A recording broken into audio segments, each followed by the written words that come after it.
ओम नमः शिवाय. आज रामनवमी आहे आणि या रामनवमीच्या शुभमुहूर्तावरती आपण एक नवीन चॅनल सुरू करतो आहे ज्याचं नाव आहे ब्लेस्ड बाय महादेव 44.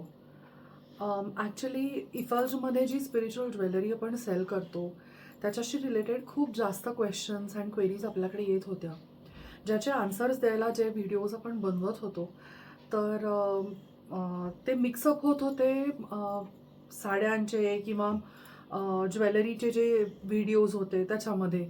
आणि जे स्पिरिच्युअलिटीवरती कॉन्सन्ट्रेट करतात त्यांना थोडासा इश्यू येत होता. सो फक्त आणि फक्त स्पिरिच्युअल ज्वेलरी आणि स्पिरिच्युअल असिस्टन्सवरती बेस्ड हा चॅनल असणार आहे. सो ब्लेस्ड बाय महादेव हा चॅनल, ब्लेस्ड बाय महादेव 44 हा चॅनल आपण जरूर सबस्क्राईब करा. आणि इफलच्या ज्या स्पिरिच्युअल ज्वेलरीची माहिती आहे ते तुम्हाला सगळी इथं मिळणार आहे. सो हर हर महादेव आणि जय श्रीराम.